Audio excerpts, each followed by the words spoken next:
बिहार चुनाव के दूसरे फेज के मतदान समाप्त होने से ठीक पहले एक बड़ी खुशखबरी आई है। यह खुशखबरी बिहार चुनाव में अब तक की सबसे बड़ी खुशखबरी है। बिहार चुनाव में जहां पहले फेज में 64.46% मतदान हुए थे, वहीं दूसरे फेज में शाम 5 बजे तक 67.14% से ज्यादा वोटिंग हुई है। फाइनल आंकड़ा 70% क्रॉस कर सकता है। बिहार के चुनावी इतिहास में इतना मत कभी नहीं पड़ा। ऐसे में बड़ा सवाल, अगर एग्जिट पोल के नतीजे आएंगे तो किस खेमे में मायूसी छाएगी और किस खेमे में जश्न का माहौल होगा। बिहार चुनाव 2025 में वोटिंग प्रतिशत में आई तेजी लोकतंत्र में सबसे बड़ी जीत मानी जा रही है।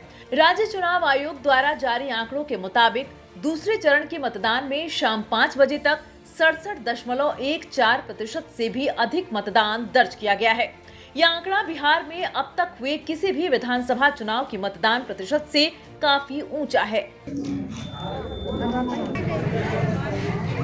पहले चरण के मतदान के दौरान 64.46% मतदान दर्ज किया गया था, जो पिछले कई चुनावों की तुलना में ज्यादा था। लेकिन दूसरे चरण में मतदान का प्रतिशत 70 पार कर जाना एक अभूतपूर्व घटना हो सकती है। आयोग के अधिकारियों ने पुष्टि की है कि इतनी बड़ी संख्या में मतदाताओं का पोलिंग बूथ तक पहुंचना यह दर्शाता है कि बिहार के लोग इस बार बदलाव या सत्ता को बरकरार रखने को लेकर बेहद गंभीर हैं। राजनीतिक विश्लेषकों के अनुसार जब भी किसी चुनाव में मतदान का प्रतिशत अचानक बढ़ जाता है तो यह अक्सर किसी बड़े बदलाव या एंटी इनकम्बेंसी यानी सत्ता विरोधी लहर का संकेत होता है। लेकिन इस बार का बिहार चुनाव SIR के बाद हुआ है। ऐसे वोटिंग प्रतिशत बढ़ना एनडीए खेमे में खुशखबरी ला सकता है। एनडीए जहां मोदी नीतीश के चेहरे पर चुनाव लड़ी, वहीं आरजेडी के नेता तेजस्वी यादव और जन सुराज के प्रशांत किशोर ने नौकरी, पलायन, रोजगार और विकास के मुद्दे पर जोरदार प्रचार किया है। एनडीए खेमे को लगता है कि इतना वोट प्रतिशत महिलाओं का अभूतपूर्व समर्थन को दर्शाता है।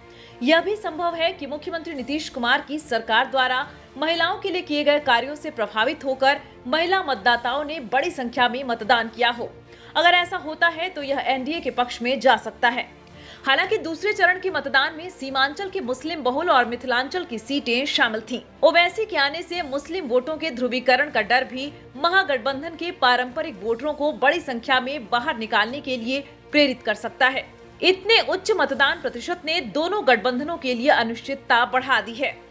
महागठबंधन इसे बदलाव का संकेत मानकर खुश है, तो एनडीए इसे अपनी योजनाओं की सफलता बता रहा है।